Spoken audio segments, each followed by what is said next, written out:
Good morning, everyone. Good morning, good morning, good morning. Welcome to another fine Wednesday morning here in the city of Philadelphia.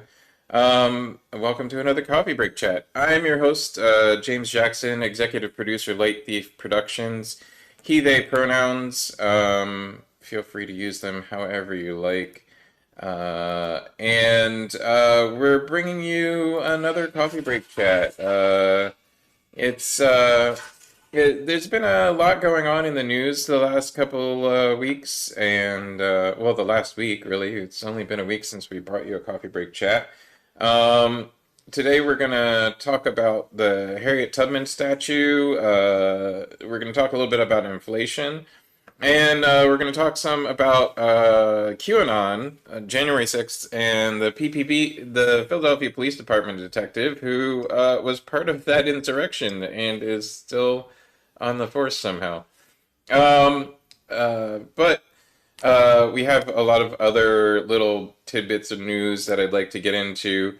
Um, the underreported fact that the landlord for the fire in New York, the building fire in New York, is on the new mayor's transition team.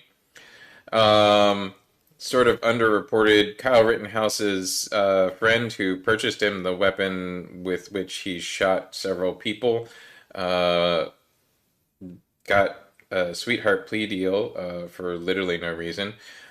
And there's a Pennsylvania state police officer who seems to be unable to deal with the public without shooting them. So we might talk a little bit about why that happens. Anyway, first thing we're gonna do is, as always, talk a little bit with some local artists. Today we have from Interact Theater Company with their production This Bitter Earth. Several fine fellows.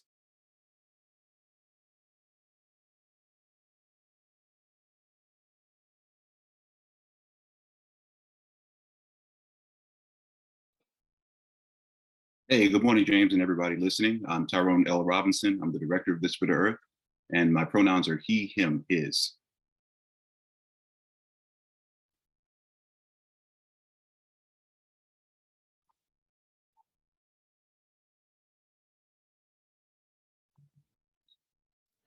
And if you could please, Gabriel, if you could please introduce yourself. You're next on my screen.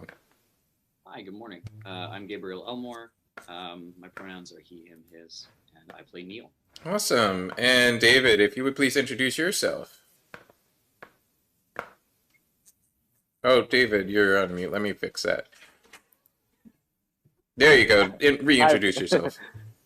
hi everyone. My name is David Bazemore. My pronouns are he, him, and I'll be playing Jesse. Awesome. So tell us a little bit about this bitter earth, David. David. Okay. At its core, it's a love story about an interracial relationship, a gay relationship, and how they're constantly challenging each other and forcing each other to grow. That's what it is at its core. Well, any relationship hopefully forces each other to grow. All relationship stories are good. Tyrone, what is the kind of impetus to produce this piece right at the moment? Absolutely. I'm glad you asked that, especially about the moment. I mean, it's such a timely piece. Black Lives Matter is the background, is sort of in the background of the piece throughout the play. It's like David said, it's a love story, which is fitting for February, the month of February. And I think also in talking to Seth Rosen, the artistic director of Interact Theater Company, one of the things that Seth was interested in doing is playing with exploring plays that dealt with time and how time affects, the relationships in the plays. And so our play does some really fun, interesting things with time and with the element of time. And so that's, I think, one of the things that attracted the theater to the play. Awesome. Gabriel, any additional thoughts about the play? Why now? What you think of the script and your character? Yeah, the script is just so beautifully written. I Yeah. maintain that good drama between two characters in a scene means that they're both arguing valid points and are trying as hard as they can to communicate and are just not matching up for some reason. Um, and that this play is unique also because we get to see a relationship pretty much from beginning to end. Um, and like Tyrone and David said, it's a love story, and it does not skimp on the details that love is messy and complicated, and sometimes really really hard. I think it's beautiful that the audience gets to see the best and worst parts of these two people. Awesome. Yeah. Yeah. Go ahead. I was going to mention, I also like that the thing that I really like about the script is it's just two people living a life who happen to be gay and not the other way around. Being gay is not the focal point of this. It's just two people having a human experience. Hmm. That's what I love about it. Yeah, I think that's important in all representation or representative drama or fiction uh, or dramatized work is de-emphasis on I suppose the identifiers of the people and more of an emphasis on who they are. We recently had the passing of Sidney Poitier, and one of his quotes. One of his quotes is the title for today's broadcast, but one of his quotes I was looking up. Famous quotes of his, and he famously said that um, he never understood color. He never understood being a black man, that he was just who he was, a man. Hmm. And there was an interesting conversation in a book we hosted recently, the Black Book Fair, and they were talking about, the authors were talking about representation, and the need for both an acknowledgement of who the characters are in identifiers, and then also an approach to their stories that doesn't emphasize those elements of who they are. Um, Yeah. yeah. And that's so interesting to me because when I think about, when Black people started to enter into film, it's always the representation, the caricature of who we are and not who we are. And I kind of feel like maybe the same is happening with gay culture. Now that it's becoming so acceptable to see, gay people in media. Sometimes I feel like we kind of play the characters of a gay person and not just a person who just happens to be gay. Yeah, absolutely. Um, yeah, I don't I tend to run this, you can jump in whenever you want. Feel free, don't make me call you out. But what like when approaching your characters, how did you use that kind of uh their their identities to inform what the narrative is? If the narrative is universal, how does the identity of the character inform the narrative? Well, for me, there's always that trauma you experience when you're younger that kind of dictates how you move as an adult. For me, I found, thinking about Jesse's past and him coming from a religious family, how that kind of creates tension in my body. It creates tension in how I interact with Neil. All those things affect who I am today. So it's kind of like, though it's not at the forefront, it does dictate how I move in this world. Yeah. and then, you know, for Neil, he, you know, for his character, he grew up in a very sort of supportive, privileged environment, and so he has a lot more freedom in his movement, in his voice, in the way that he interacts with people. Sometimes it's incredibly oblivious of the circumstances around him, and that informs how he interacts and views the world for the most part, because he grew up with that ability, that permission, as it were, to interact in a softer way or in a more active way, or however you want to phrase it. Yeah, and we always kind of toss, kind of struggle with this idea that Jesse is trying his hardest to just be, his most authentic self. But there's so many walls and there's so many boundaries in the way, and that's where Neil kind of comes into the picture. He kind of draws that out of Jesse, who goes about it very reluctantly. Yeah, the way they both interact with the world, I think, is so beautifully written, because they so beautifully juxtapose each other. I don't know, of course, one of the themes in the show is balance, I think, and the striving to find it in yourself, in another person, in the world that you live in. And these two characters set each other up really nicely for it. When directing a piece like this, Tyrone, how do you approach informing these kind of approaches? How do you get this kind of an approach from your actors? You know, um, uh, I direct things as well, and sometimes I find it difficult to get what I'm looking for from my actors. Sometimes I find it super easy. So I'm always interested in how other directors get exactly where they're going from their actors. I have to say that these two actors make my job a lot easier in that respect. I even in the audition process, one of the things that we were looking for, one of the things that I was looking for was actors who would be willing to be vulnerable, brave actors who would be willing to be free physically, because the show is a very physical. It's a very physical play.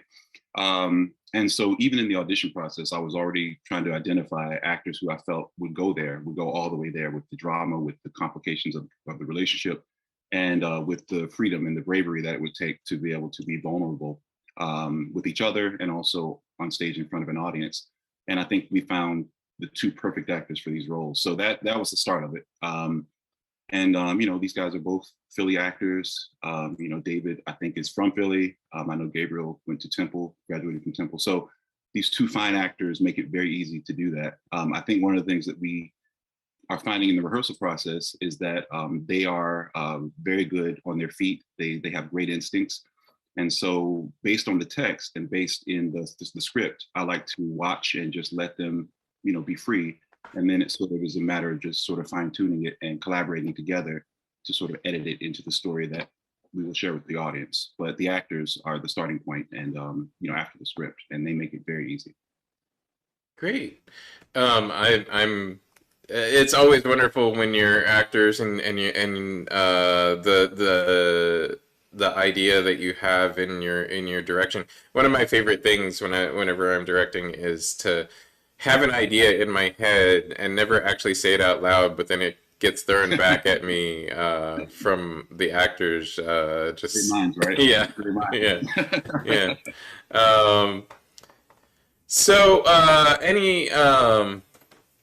any particular challenges to doing this piece right now? We have Omicron. I have a litany of things that have both been scheduled and then canceled and then rescheduled, and like every second project I have is up in the air.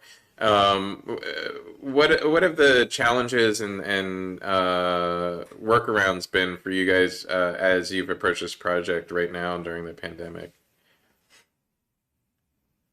Yeah, I mean, obviously the COVID restrictions are really difficult. They've always been difficult. I think we just had to increase our testing due to equity standards and the theater. But we're all pretty much at the same point of, if that's what we got to do to make beautiful theater in person, then we're going to do it. And we're going to be, we're going to be okay doing that and taking those steps. In terms of challenges for me personally for the show, the largest one is the scenes are not in chronological order. And memorizing all those transitions is hard. And with that comes, the huge shifts in emotional energy, because none of them follow one another. You'll go from one really, really intense scene to a really light one that's earlier on in the relationship that's really funny and bubbly. And just managing that and breathing through that and knowing what's coming next, and then being able to forget that as an actor it's a whole process. It's a wild ride for the actors. If I could just speak, completely speak for the actors, because it's not in chronological order. You're not watching a relationship from, A through Z. You're watching a relationship that is from the perspective of one of the characters through memory. So it's a beautiful depiction. You see the full relationship. But as Gabriel mentioned, it's not in order, which makes it even more interesting to watch. But I think one of the things that it's been presenting from my perspective is this wild ride that these two gifted actors get to go on, and we get to go on it with them. And it's sort of, you just never know what to expect from one moment to the next, which is really interesting. It makes it really interesting and fun to watch. Amazing. So this is going to be playing in person, virtually. Where are you putting it up? Yeah, it's going to be live. It's at the it's going to be Interact Theater Company, which is at the Drake Theater on South Hicks Street. I believe it's 302 South Hicks Street, right down in Center City, Philadelphia. Mm-hmm. And what's your schedule? When are your performances happening? Guys, help me out. I think we open January 28th officially, but I believe there are previews before that. So the Interact website will have interacttheater.org, I believe it is, has all the details, but I believe we open on January 28th. Yeah, interacttheater.org/this-bitter/earth. And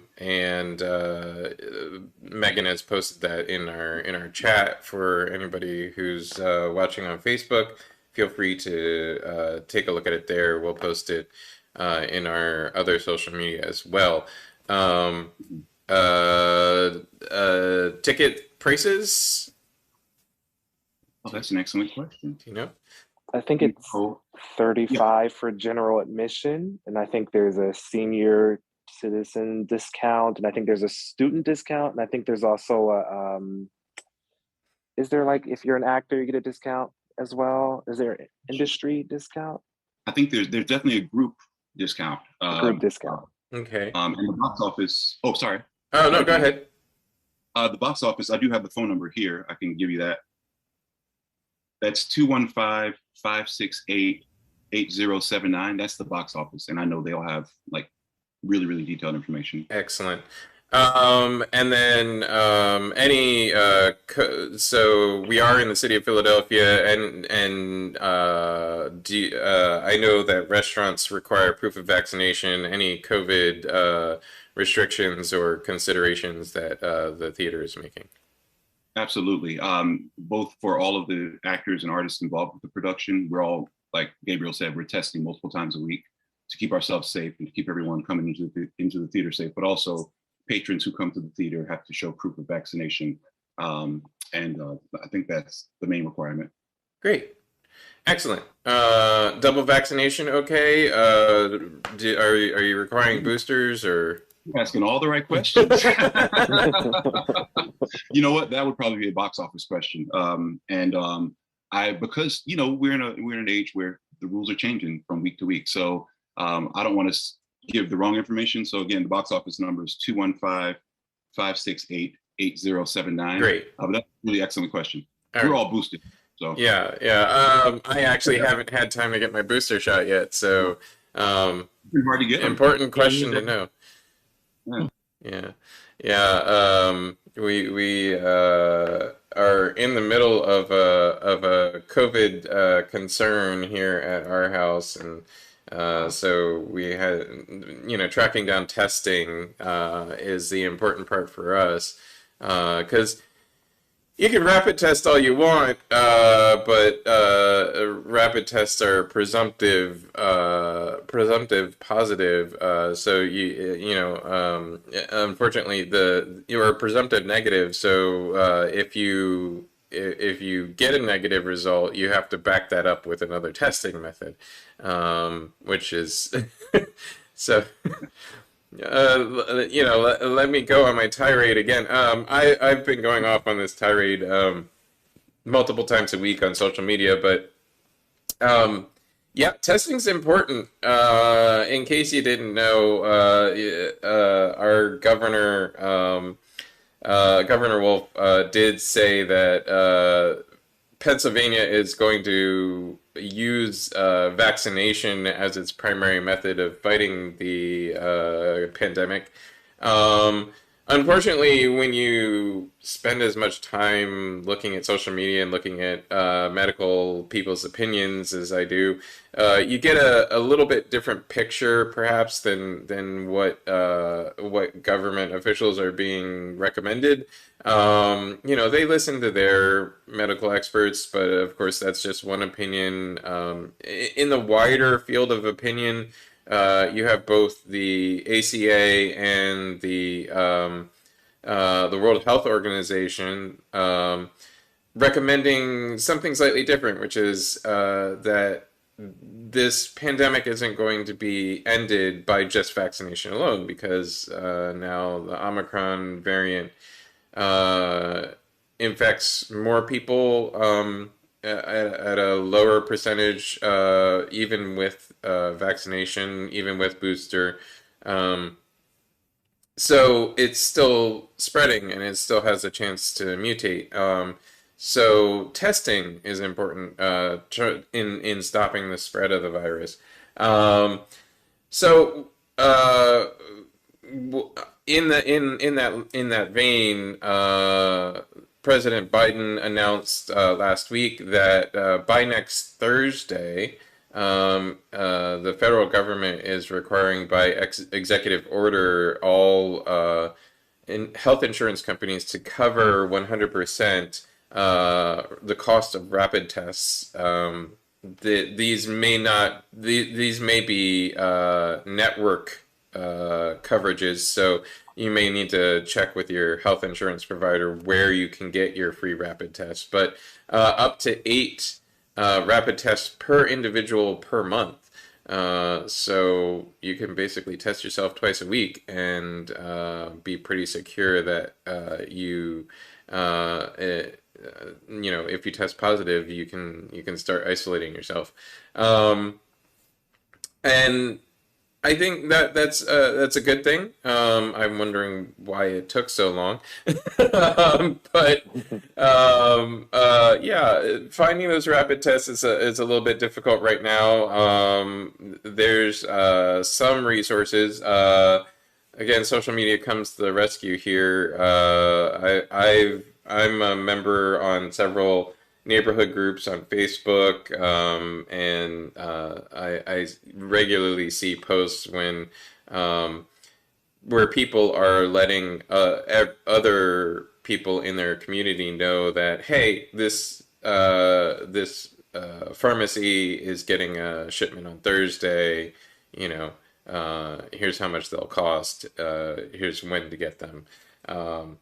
And that's how my family got a few rapid tests. How have you all been testing? I assume you guys are taking rapid tests at the theater.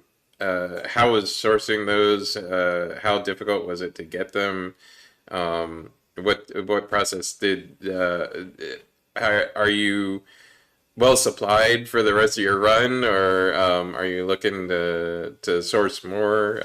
How's this going? We do test at the theater. I'll just jump in just because I don't know if the guys have any information about this, but we do test at the theater multiple times a week now, as per our union regulations. But also the theater has done a brilliant job of having a steady supply. It's not cheap for them, but they prioritize it, and they obviously know that to keep everyone in the building safe, it's a priority to make sure that we're testing multiple times a week. So they have a supply that they've procured, well into our run. Nice. I know in my research for masks and tests that I came across this nonprofit organization that's been set up specifically uh, to supply masks and vet sources of masks and tests and provide them at as low a cost as possible. And it's called Project N95.org. So, and the only reason why I talk about all this stuff, I'm a producer as well. So I know that these are some sort of, like a lot of the audience that we do have is in the production community. So I know everybody out there. You might be looking for some of these things. Check out projectn95.org. I'm not advertising for them. I just bought a supply of masks from them last week, and I know they're a relatively good source, and they are well vetted as an actual nonprofit organization. Other news that we were going to talk about today. Harriet Tubman statue is touring in Philadelphia for the month. I don't know if you all saw it. It's part of the city council's effort to spend more money in the arts. They are sponsoring that tour into the city of Philadelphia. I think that's an interesting way to do it. I don't know how I feel about it in specific, but yeah. Harriet Tubman, obviously, key to the Underground Railroad, key to helping many enslaved Africans escape slavery. And I think it's wonderful that we're honoring through statues people who were actually key to improving society. Yeah. So, any thoughts from you guys on the Harriet Tubman statue? Any you guys know about Harriet Tubman? Anything like that?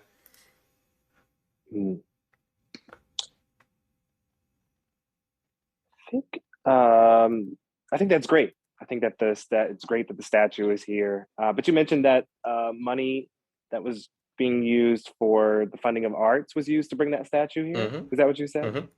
Okay. I think that's an interesting choice. I would think they would kind of try to put that money back into schools and get some kids exposed to the arts, because I know for me personally, just being exposed to the arts, it opened me up to a world where I'm around a lot of different people, a lot of different ways of thinking that I don't think I would have experienced had I not been exposed to the arts in school. So that's great about Harriet. That's an interesting choice. That's kind of how I felt about it. Interesting choice. I don't want to say it's the whole idea of statuary. Do you guys? I don't know. Feel free to jump in anywhere here. What's being exhibited? Like, where's it being exhibited? It's I on. want to go, but I'm curious.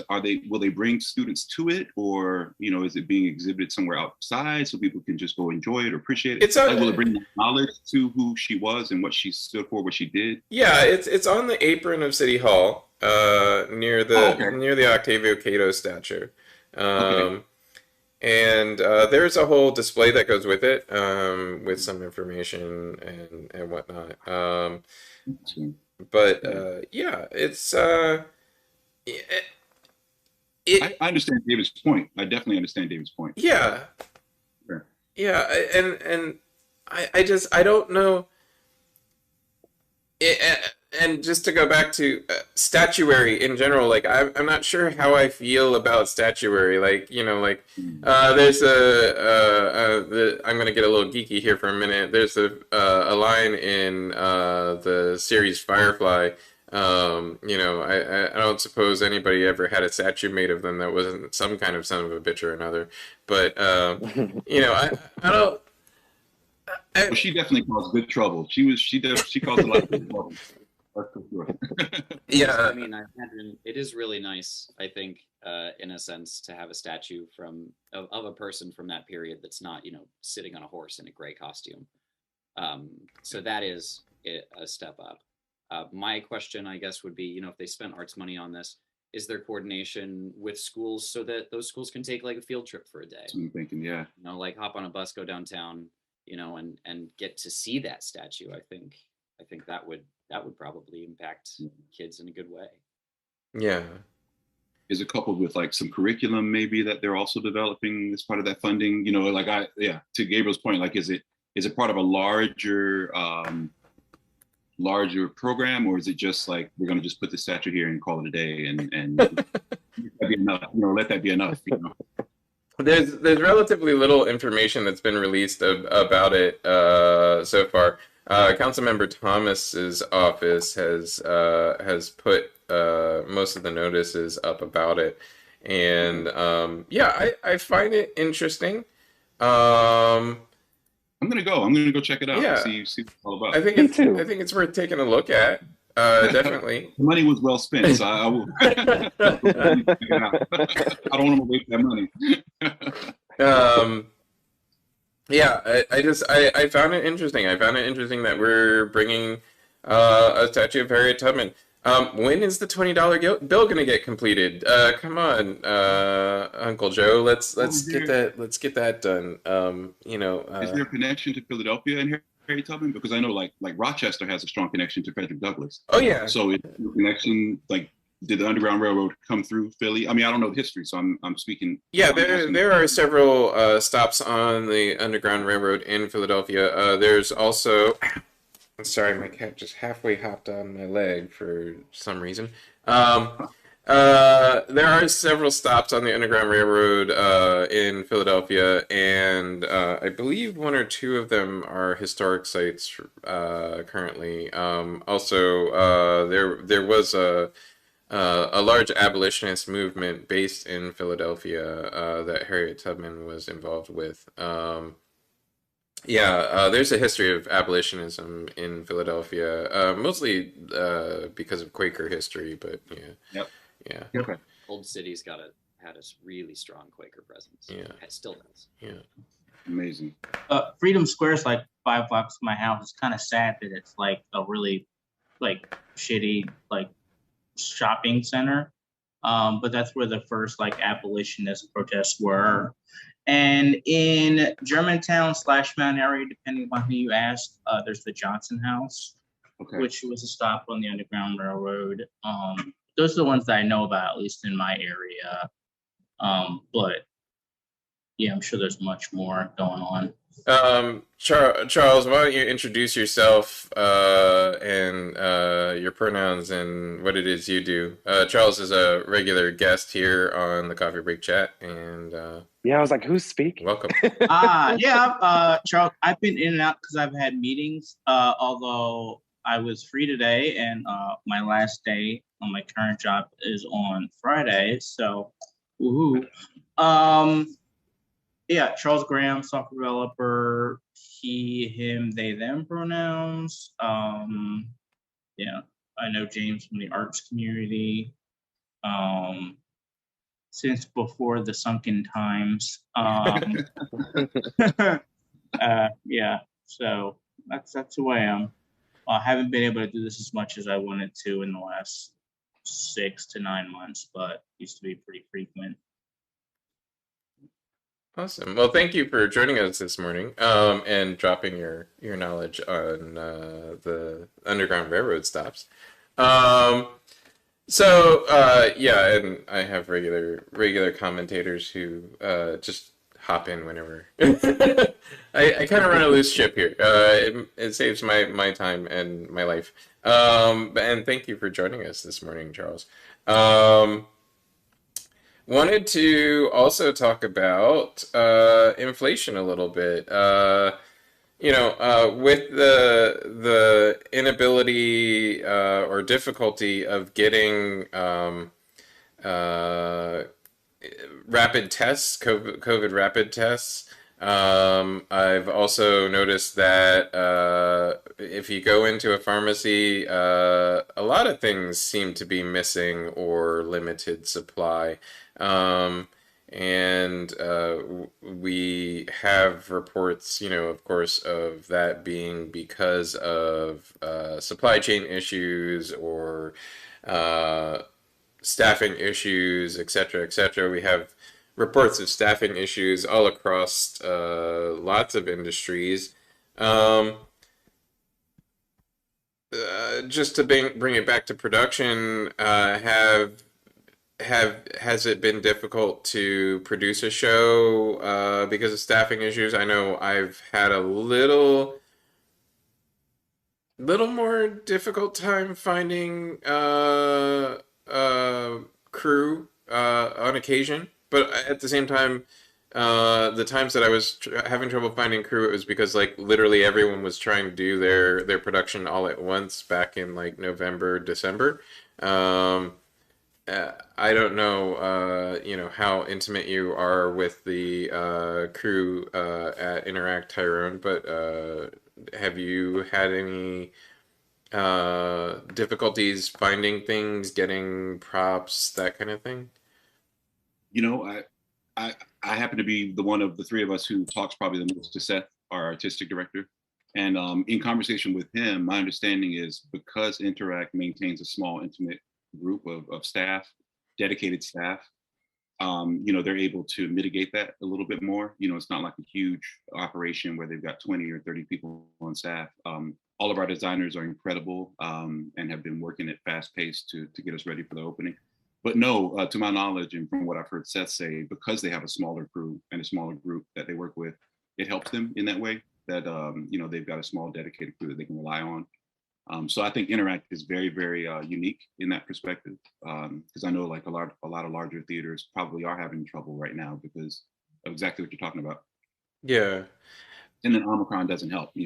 Yeah, I think a lot of the staffing shortages right now have more to do with Omicron and COVID exposure than necessarily actual availability of staffing. Just from my experience, recently did two different shows, and both of those shows, it was relatively easy to staff them from a cruise perspective, just so long as I was offering a reasonable rate on the crew positions. Uh, How are they keeping safe and like are people is it the same in like sort of the world of podcasting and also television film production? Is it the same in terms of testing and how do you keep that all safe and the yes bubbles? and no. It's more a development of an add on to what was already happening. So, requiring crews to be vaccinated, making sure everybody's wearing a mask the entire time, doing temperature checks at the top of day. If it's going to be a show where we're going to have a lot of public exposure, then we'll bring in rapid tests. But if it's just kind of a pod type environment where it's the same five people working together for a week, then yeah, not really necessary because if one of those people, tests positive, they're going to inform the rest of them. So, um, yeah, um, haven't had anybody drop out of a show due to illness. Haven't had any exposures in a show environment. And this is going all the way back to like the October time frame when people started doing productions again. So, Yeah. Um, I don't know. I think it's interesting that these narratives are being passed around that and I don't know how accurate they are. Like, for instance, things costing more because lumber is up. Well, lumber is up because the former president started a trade war with Canada. Who starts a trade war with Canada? Um, Also, buildings at an all-time high as well. yeah, people are building more because there's more demand. There's more demand for housing because rents are higher, and interest rates are insanely low. Um, you know, it, I don't. So there's a lot of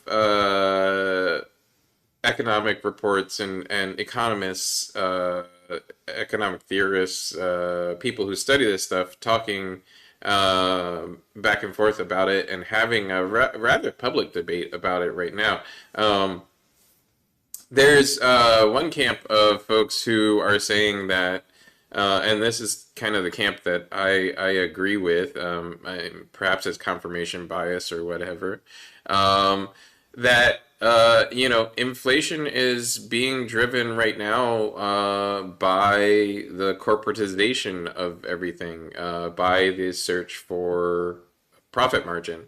There's a moment here where corporations can take advantage of a greater demand for everything, and a lower supply to drive up pricing, and then uh, as supply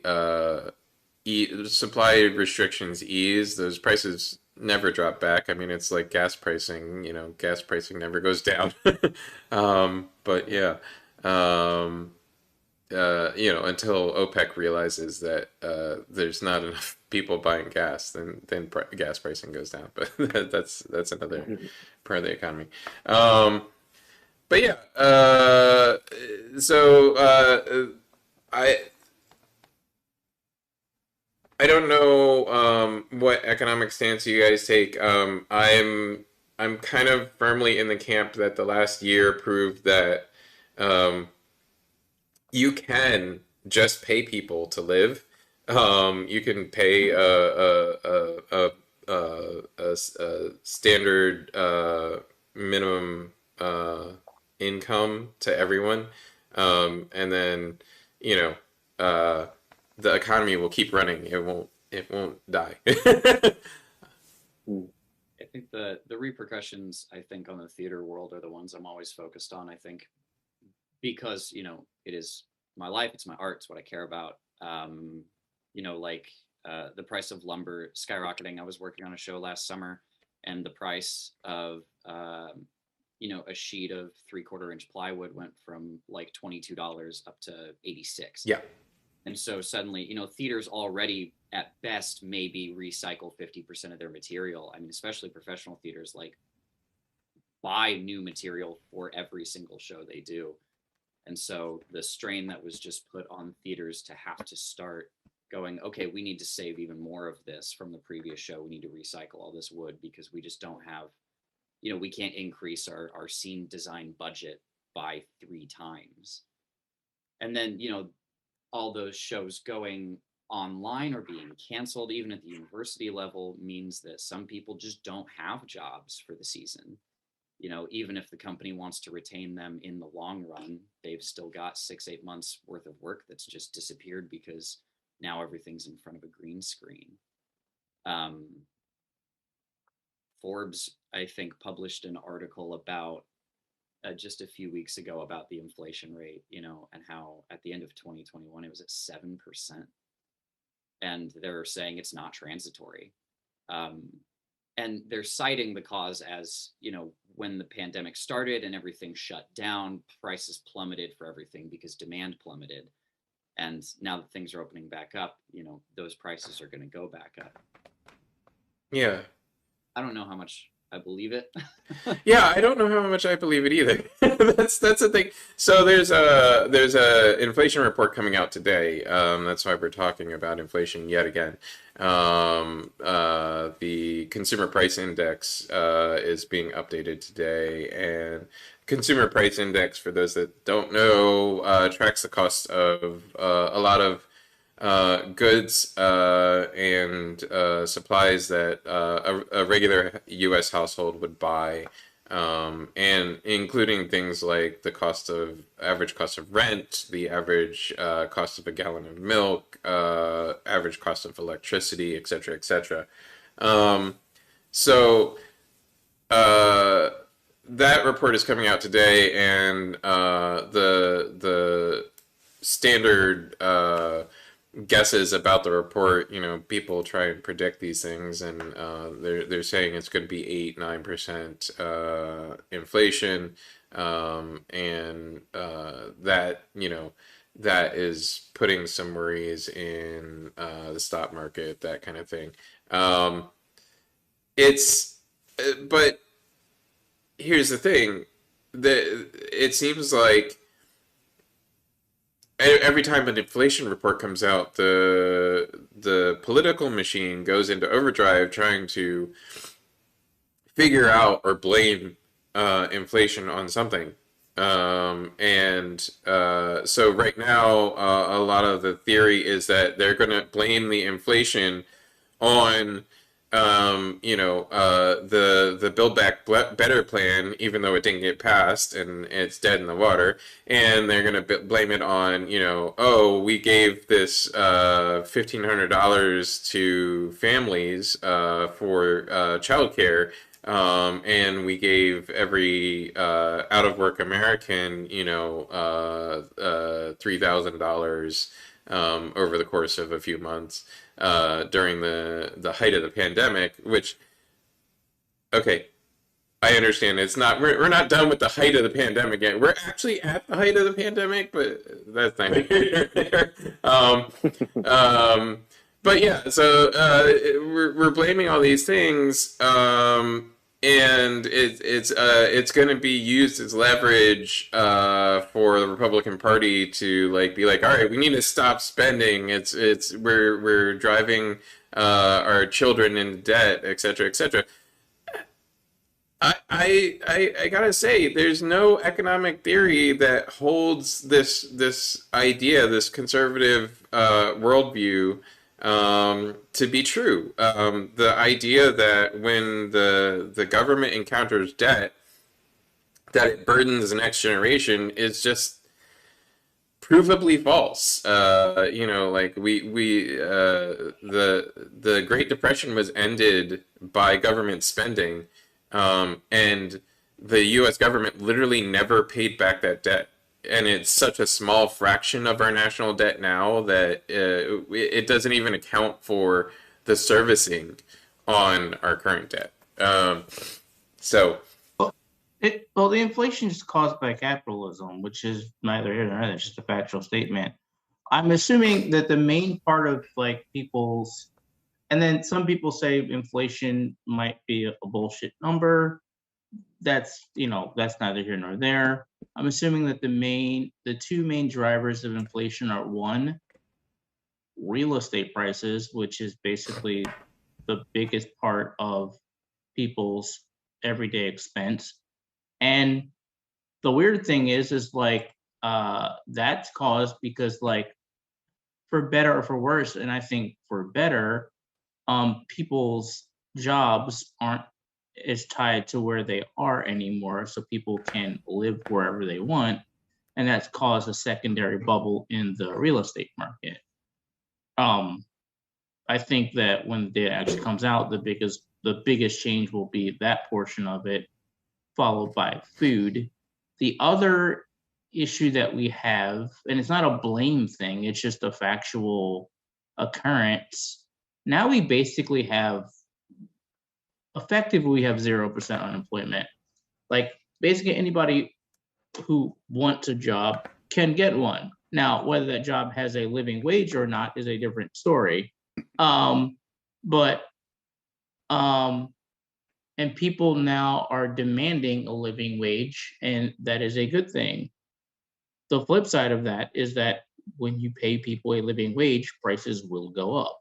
That's not like, Do you you know, think so? I don't think that pricing is tied to wage that way. what do you mean? Why not? Why not? Well, because going back all the way to Ford, who was one of the first people to think that paying that there was this concept of a living wage. Um, he paid his workers enough to be able to afford to purchase the product that they were producing, um, and proved that you could do that, and then that they would just buy the product, and not cost your company more to produce the product, because wages, yeah, they're part of any product you purchase. They're part of the calculus in the pricing, but they're a relatively small part. I mean, what was it? Somebody did the math on McDonald's cheeseburger or Big Mac or something, and it was like a fifth of a percent of the price of the sandwich was the labor that was involved in producing it. Um, so if you paid McDonald's workers $15 an hour, it wouldn't necessarily raise the price of the sandwich, even if the pricing is directly tied to the labor cost. It would raise the price of the sandwich like 5 cents or something like that. Um, so I don't I always push back against that idea of labor costs being directly tied to the cost of your product. I mean, we could go back into theater. Over the course of the last 15 years that I've been working in theater, I've constantly pushed up the prices of my labor. Because I work as a TD, I work as a producer. I've constantly paid crew more and more money per hour. And reasonable Okay. because it costs them more to live. Go ahead. All right. Let me stop you there. So the first two things that like are basically exceptions to the rule. Henry Ford was a revolutionary. Like he was kind of a dick in certain ways He was a too. huge dick. But like he was a huge dick, but like where he wasn't a dick, he did some like pretty incredible things, including actually like hiring Black people and giving them a living wage alongside white people. He made up for that good deed by being an anti-Semitic prick. Yeah. But And being supportive of the Back to Africa movement. Yes. So, I mean, right. So, but what Henry Ford did was not a normal thing back then, and it continued to not be a normal thing. So it was the exception to the rule and not the rule, right? Like he had a very niche thing that he did a very niche thing. And then, so that is the exception to the rule, not the rule. Also, now you're saying like, yes, I pay my people more, but you also know that other people aren't paying people what they're supposed to be being paid, because you talk about that all of the time. I do talk about that all of the time. Yeah. So like,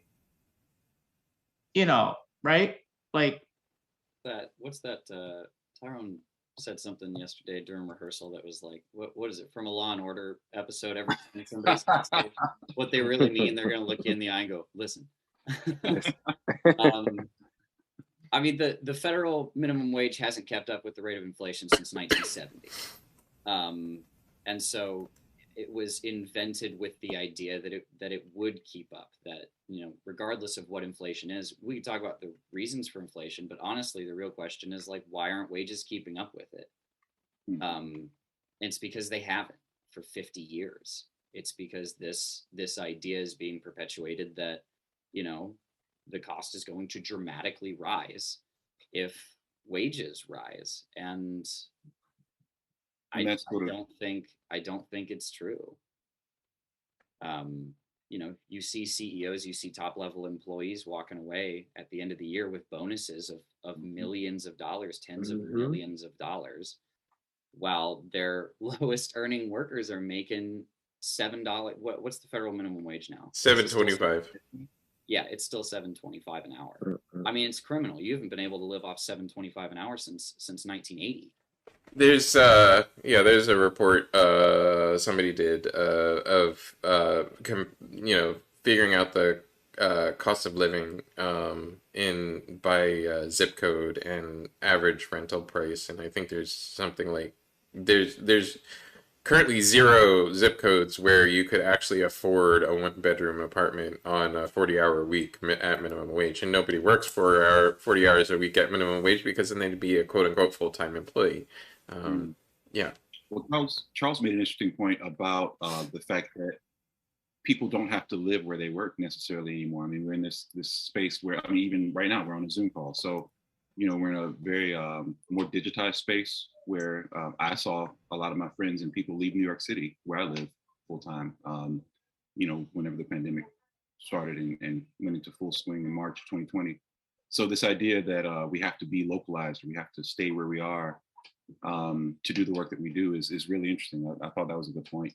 And also we get sold this sort of idea of trickle down economics that, the wealthier are able to, be wealthier, then they'll spread it out. And I don't think that is happening either. I think that's another big part of the problem, is that the wealthiest among us are getting huge breaks where the rest of us, the middle class, are not benefiting from that. Yeah. Well, I'm gonna rough segue just because with this last 2 minutes, I'm gonna cover one other topic, which is highly concerning to me. A lot of people say economic anxiety is the reason why there's so much pushback in the public sphere on the Black Lives Matter movement, on and why a lot of white nationalism has been rearing its head. I don't know that there's more white nationalism now than there ever was. I think that it's just more public now, and people tend to tell on themselves a little bit better. So in the news, it's been over a year since January 6th.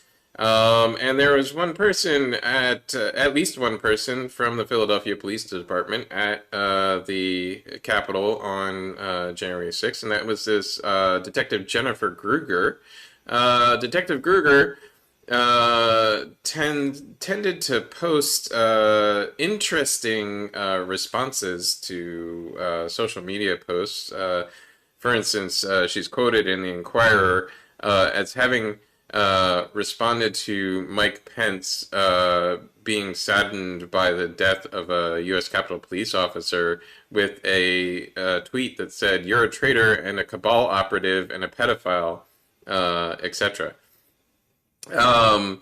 Her presence at the Capitol on January 6th and her increasingly unhinged social media posts caused her to be suspended and her gun taken away and her reassigned. But just for point of interest, what was her job before she was reassigned? She was part of the recruitment and background investigations unit for the Philadelphia Police Department. So, yeah. You might wonder why it's difficult to find a police officer interested in your socially driven case where you have a white nationalist coming after you and publishing your address on the internet, and this is why, because the background investigations unit, part of the hiring process, is a self-proclaimed white nationalist. Who believes in the QAnon conspiracy theories.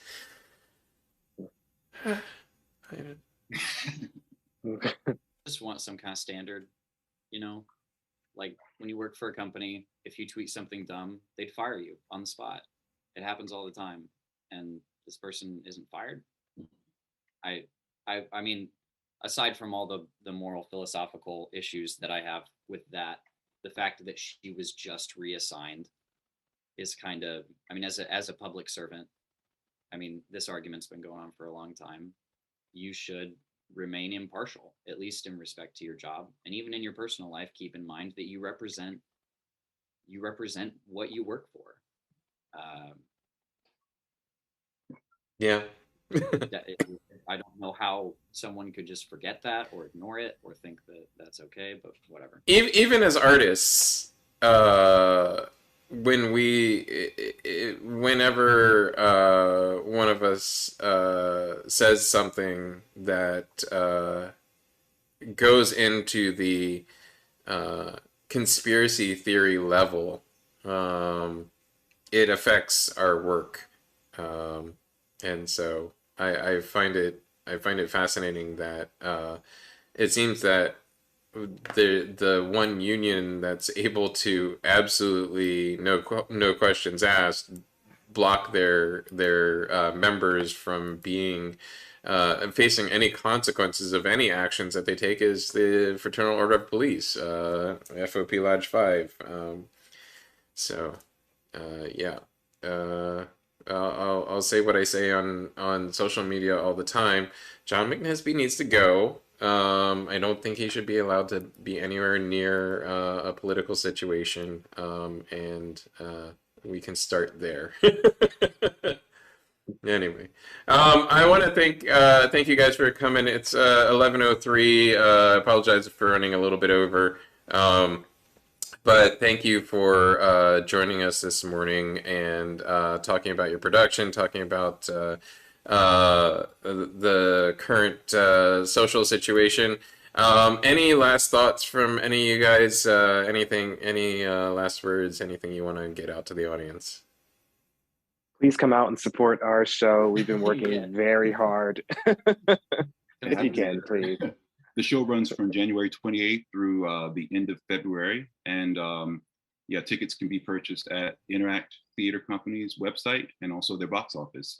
Interact Theater's on Hicks Street down in Center City. And it's a fantastic play, political, and it's a love story at its core. Awesome.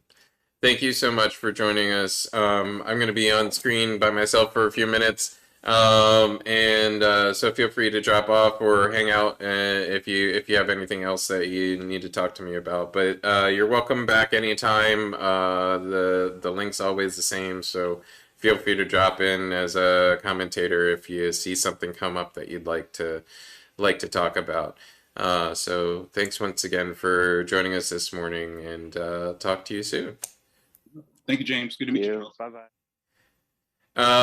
So yeah, it's like I said, been an interesting week.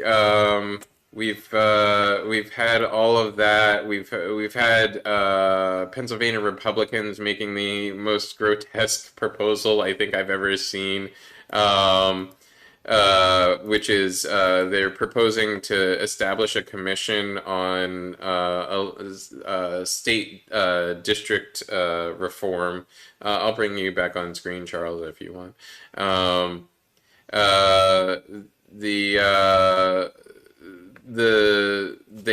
What this proposal is to establish a citizens commission on districting.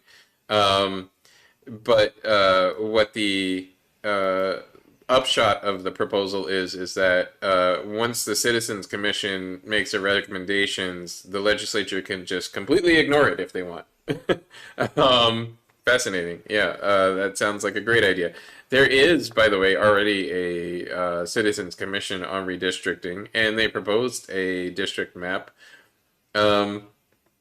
That is nonpartisan. It doesn't follow partisan lines in any sort of way, and they proposed this map, and then that's when the Republican-led legislature decided to push back on it and propose, hey, this is a great map, but we actually don't like it.